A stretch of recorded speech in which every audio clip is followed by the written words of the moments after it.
Hello again, Off-Season Will here. Welcome back to the 2019 NHL Draft Recap Series. Today we're going to be looking at the Colorado Avalanche. To some, the Colorado Avalanche lost the draft lottery falling to 4th overall, but seeing Kirby Dach go to the Chicago Blackhawks at 3rd overall, it gave the Colorado Avalanche a really nice choice of a number of different prospects that I think would have been a good fit. The one that I did not see them taking was Beau Byron because of what I was told leading up to the draft. But to be honest, this is the player that I probably would have gone with as well. You can never have too many good defensemen in an NHL team, and Beau Byron, Tyson Barrie, as long as he's sticking around, with Cale Makar and Sam Girard, gives you at least 4 good pieces. You've got Connor Timmins as well, and I think out of that group, you've got a really nice core to work with for the Avalanche for a long time from now. Beau Byron is a really aggressive offensive defenseman who plays pretty well in his own end, and he got better in that regard as the year went on. He started off really rough, but things improved steadily over the course of the season, and he finished the WHL playoffs leading the whole league in scoring, which is really something, and I'm thrilled that the Avalanche took the swing on him here. And then remarkably, at 16th overall, they made the easiest 16th overall pick to me that you'll ever have to make and drafted Alex Newhook. I have been a fan of Alex Newhook since the moment I saw him start playing hockey halfway through this season. He's fast, he's dynamic, he can score, he can make a play.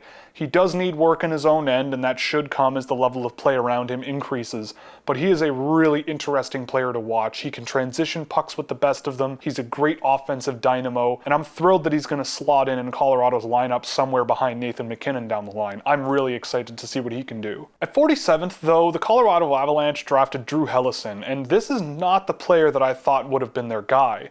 Someone like Matt Robertson here would have been the pick that I would have made, but at the same time, I did see brief flashes of nice skill from Helleson. He just, of the defensemen on that team, was not the guy that I would have jumped at to take in this range. He's physical, but I can't help but think there were better defensemen available in this range that Colorado might have wanted to swing on.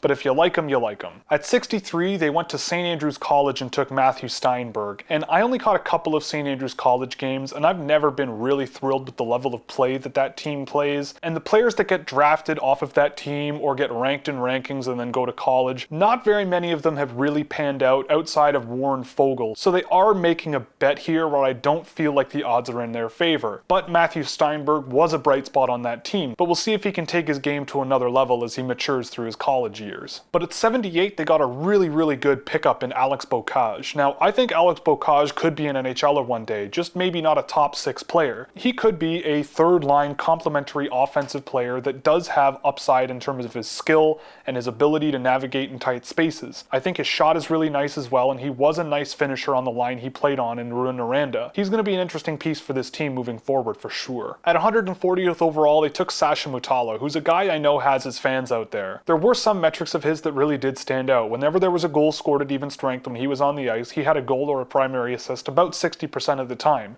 And that's always really notable for a forward, so we'll see if he can take that to another level as the team improves around him. So I think this is just a nice high upside swing for the fences pick here at 140, but again, this is a player where I wouldn't be super surprised if it didn't really work out long term. But at 171, the Colorado Avalanche made a really nice pickup and took Luka Burzan. He's a center who went undrafted last year, but I was really surprised to see him go undrafted last year.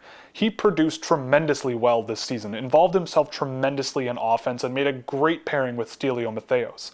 He actually outperformed Stelio Matheos in quite a few metrics that I track, so it is really interesting to see a player at his age perform better than a line mate that is already drafted. Here in this range of the draft, I think it's a great pickup for Colorado, and I think he's a nice high floor, low ceiling player that could chip in sooner rather than later. And finally, they picked Trent Miner in the 7th round, and look, you draft a goaltender who stops pucks with the 7th round pick, I'm okay with it. So with a goalie in the 7th round, I have nothing negative to say. We'll see what happens from here. So if you've watched any of the previous videos in this series or any scouting reports, you'll be familiar with the rating system we use, and we're transporting that rating system to these videos, where the number's going to indicate the overall level of potential in the group of players a team drafted, and the letter indicates the likelihood of reaching that potential. And quite frankly, I think Colorado had one of the better drafts in the league. Beau Byron is a great pickup at 4, especially when you consider all of the defensemen that are already there. Alex Newhook has all the potential in the world to be an excellent middle 6 center in the NHL, and as much as I didn't really like the Helleson and Steinberg picks, the swings on guys like Bocek and Miner and Burzan are all really nice, and Sasha Matala has had some nice flashes of skill and offensive ability, so we'll see where it goes from here. But I think Colorado did themselves really well in this year's draft, and I think they've earned themselves themselves a nice 1C. So that's all for this one. The last profile we'll be putting together will be the Boston Bruins. If you liked the video, you could click all the buttons you see below me so you never miss another one. If you really liked it, you could subscribe on Patreon where you get access to private chat rooms and spreadsheets for drafted and undrafted prospects, as well as plenty of other goodies. Or you could support us by getting some merchandise from the Scouchwear shop. All the links are in the description below. So that's all, and I hope you join me for the last 2019 NHL Draft recap where we look at the Boston Bruins.